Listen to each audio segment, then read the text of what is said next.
CM Manish Sisodia से CBI पूछताछ करेगी। दिल्ली शराब घोटाले में सिसोदिया को पूछताछ के लिए बुलाया गया है और सुबह 11 बजे मनीष सिसोदिया से पूछताछ होगी। तो सीबीआई उनसे सवाल जवाब करेगी और ये दूसरी बार है जब सिसोदिया को पूछताछ के लिए बुलाया गया है। इससे पहले 14 घंटे की पूछताछ सिसोदिया से हो चुकी है और हर बार की तरह इस बार भी सिसोदिया और अरविंद केजरीवाल ललकार के कह रहे हैं कि कहीं कोई घोटाला नहीं हुआ। बीजेपी हमारे कार्यों से घबरा गई है, इसलिए परेशान किया जा रहा है। इसके पहले खुद जानकारी साझा की थी मनीष सिसोदिया दिल्ली के डिप्टी सीएम ने कल। उन्होंने कहा कि एक बार फिर से सीबीआई ने उन्हें समन भेजा है और पूछताछ के लिए बुलाया है। इसके पहले भी ईडी और सीबीआई का पूरी तरह से उनके पीछे लगा दिया गया। हालांकि अब तक कुछ नहीं मिला है और आगे भी नहीं मिलेगा, ये दावा किया मनीष सिसोदिया ने। ये परेशान किया जा रहा है। सीबीआई ने पूछताछ के लिए बुलाया है। शराब घोटाले की जांच और इसकी जांच पहुंची फिर से मनीष सिसोदिया के पास।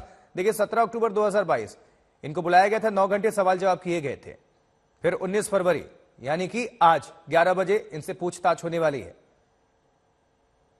और इसको लेकर शक्ति प्रदर्शन के मूड में है आम आदमी पार्टी, मनीष सिसोदिया, अरविंद केजरीवाल। शराब पॉलिसी की ये पूरी जांच, वहीं भारतीय जनता पार्टी कह रही है कि जब कुछ किया ही नहीं है तो घबरा क्यों रहे हैं। 5 तस्वीरें, शराब घोटाले में यह पूछताछ होने वाली है और सिसोदिया कहते हैं कि बदले की राजनीति। अरविंद केजरीवाल भी यही कह रहे हैं, कोई घोटाला नहीं हुआ। बच्चों को अच्छी शिक्षा देने की यह सजा दी जा रही है, इसलिए ईडी और सीबीआई को पीछे छोड़ दिया गया है। तो इस पूरे मामले में आम आदमी party versus Bharatiya Janata party. तो सिसोदिया से पूछताछ पहले भी हुई है, ये कोई नई बात नहीं है। इस बीच दिल्ली के मुख्यमंत्री अरविंद केजरीवाल एक बार फिर से बचाव में आ गए। कह रहे हैं हम तो ईमानदार हैं जी, घोटाले का तो सवाल ही नहीं उठता। पहली चीज तो शराब घोटाला नाम की कोई चीज नहीं है, कोई घोटाला नहीं हुआ। सबसे अच्छी पॉलिसी देश में, सबसे पारदर्शी पॉलिसी हम लोगों ने बनाई। यही पॉलिसी जब पंजाब में लागू की गई तो पंजाब में 48% रेवेन्यू बढ़ा, सेम टू सेम पॉलिसी। तो दिल्ली के अंदर इन लोगों ने जानबूझ के पॉलिटिकल वेंडेटा के तौर पे, राजनीतिक षड्यंत्र के तौर पे इन्होंने ये सारा केस रचा है। मनीष जी कल जाएंगे, हम पूरा कोऑपरेट करेंगे और अंत में सच की जीत होगी। 2 पार्टियां कोर्ट में हैं। एक पार्टी अपनी दादागिरी, अपनी गुंडागर्दी, अपने पद का दुरुपयोग करके दूसरी पार्टी को कहती है कि तेरा वकील भी मैं तय करूंगा, तेरी सबमिशंस भी मैं तय करूंगा और तू मेरे पक्ष में बोलेगा। उस अफसर के पास 2 ऑर्डर थे। एक दिल्ली सरकार के मंत्री का ऑर्डर था जिसके अंडर में वो काम करता है, उसका एलजी से कोई लेना देना नहीं है उस अफसर का, और एक एलजी का ऑर्डर था। जाहिर तौर पे अफसर के यहाँ पे बंदूक रख के उसको धमकी देके तेरे को सस्पेंड कर देंगे, तेरे को ट्रांसफर कर देंगे, तेरा करियर बर्बाद कर देंगे, उससे जबरदस्ती करके और वो वकालतनामा दिलवाया गया। चलिए इस खबर पर ज्यादा जानकारी हासिल करने का वक्त है। हमारे 2 सहयोगी हमारे साथ जुड़ रहे हैं, पंकज जैन और हिमांशु मिश्रा, और दोनों की मौजूदगी है मनीष सिसोदिया के आवास के पास। पंकज, आपका रुख करना चाहेंगे। आम आदमी पार्टी अरविंद केजरीवाल साहब कह रहे हैं कि कोई घोटाला नहीं हुआ है। भारतीय जनता पार्टी कह रही है जब घोटाला नहीं हुआ है तो घबरा क्यों रहे हैं, जांच होनी चाहिए।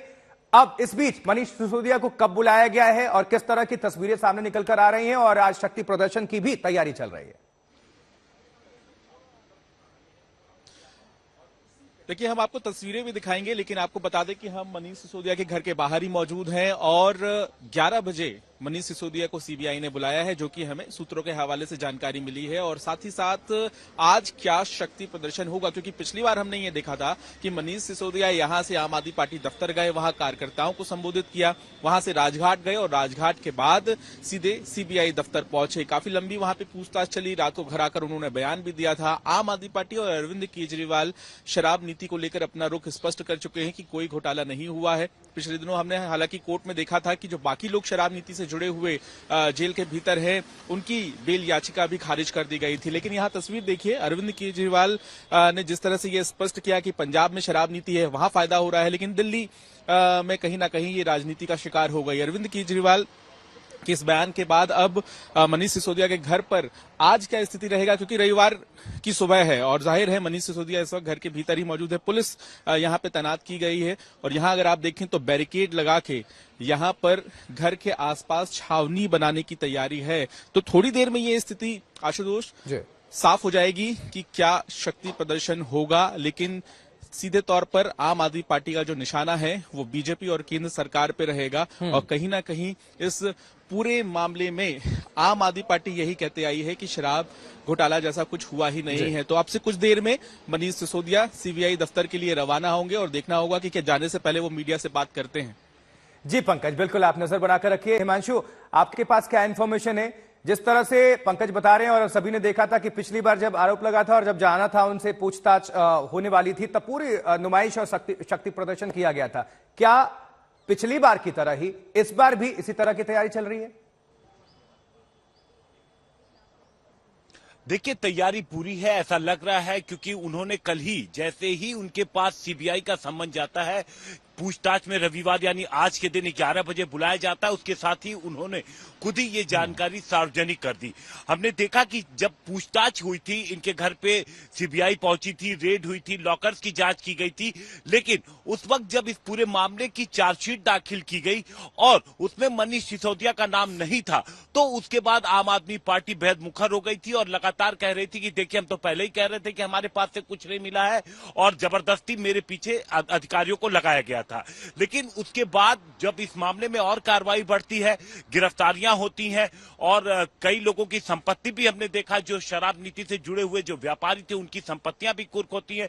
उसके बाद अचानक से फिर एक सम्मन सीबीआई का इनके घर पहुंचता है मनीष सिसोदिया के। अब आप देखिए, यहां पर सुरक्षा के, क्योंकि कार्यकर्ताओं के पहुंचने का अनुमान अंदाजा है पुलिस को, इसलिए यहां पर पैरामिलिट्री फोर्सेस देखिए तैनात कर दी गई है, बैरिकेड्स लगा दिए गए हैं कि अगर किसी अचानक से अगर यहां पर पहुंचते हैं, कार्यकर्ता पहुंचते हैं, तो उन्हें रोका जा सके। क्योंकि जब यहां से अगर वो निकलते हैं मनीष सिसोदिया, जो अनुमान है कि जब वो यहां से निकलेंगे तो पहले पार्टी दफ्तर जाएंगे और पार्टी दफ्तर जाने के बाद देखिए किस तरीके की यहां पर पुलिस की, पैरामिलिट्री फोर्सेस की यहां पर देखिए सिक्योरिटी को लेकर के तैनाती है और पूरे जो आसपास के थाने की पुलिस है, जो बड़े सीनियर अधिकारी हैं, वो भी सुरक्षा के इन तमाम इंतजामों पर नजर बनाए हुए हैं। और देखिए, दूर भी बैरिकेड लगा दिया गया है, जो थोड़ी देर में हो सकता है कि उस रास्ते को वहां से बंद कर दिया जाए। तो इस पूरे इलाके में पुलिस और पैरामिलिट्री फोर्सेस की तैनाती कर दी गई है। अधिकारी लगातार नजर बना के रखे हुए हैं, क्योंकि इस बात का अनुमान है कि कार्यकर्ता पहुंच सकते हैं और थोड़ी देर में हो सकता है कि मनीष सिसोदिया यहां से निकलें, ठीक है, पार्टी दफ्तर जाएं और उसके बाद फिर वहां से वो सीबीआई हेडक्वार्टर पहुंचे। जी बिल्कुल हिमांशु, आप हमारे साथ बने रहे, पंकज भी हमारे साथ जुड़े हुए हैं, आप दोनों हमारे साथ बने रहे, वापस आपका रुख करेंगे। लेकिन देखिए, शराब घोटाले पर जबरदस्त राजनीति दिल्ली में जा रही है। अब आम आदमी पार्टी और भारतीय जनता पार्टी इसको लेकर आमने सामने है। आपको सुनवाते हैं जरा इन दोनों पार्टियों की तरफ से क्या कुछ कहा गया है। देखिए, ये बिल्कुल साफ है कि भारतीय जनता पार्टी को आम आदमी पार्टी से डर लगता है और आम आदमी पार्टी और अरविंद केजरीवाल से जो डर लगता है, उसके लिए वो हर प्रकार की वेंडेटा पॉलिटिक्स करने को तैयार हैं। चाहे वो मेयर के चुनाव में गैर कानूनी, गैर संवैधानिक हरकतें हो, चाहे वो सीबीआई, ईडी, दिल्ली पुलिस का मिसयूज हो, ये तो भारतीय जनता पार्टी पहले दिन से कर रही है। कल के सुप्रीम कोर्ट के आदेश ने दिखा भी दिया है कि भारतीय जनता पार्टी, उनके एलजी साहब, उनकी सारी एजेंसीज गैर कानूनी, गैर संवैधानिक हरकतें रोज रोज करती हैं। कोई भी जब भी कोई सम्मन आता है, आम आदमी पार्टी के नेता और इनके कार्यकर्ता इतने हायतौबा क्यों मचाते हैं, इतने घबराते क्यों हैं? एक सम्मन ही तो आया है। सीबीआई ने कल मनीष सिसोदिया जी को कुछ चीजें आई होंगी उसके लिए बुलाया है, लेकिन आप अपना विक्टिम कार्ड खेलना, बेचारा पॉलिटिक्स करना, ये क्यों करते हो? अगर आपने कुछ नहीं किया तो घबराते क्यों हो? हाँ, अगर आपने कुछ किया है तो ये मोदी जी की सरकार है, छोड़ेगी नहीं आपको।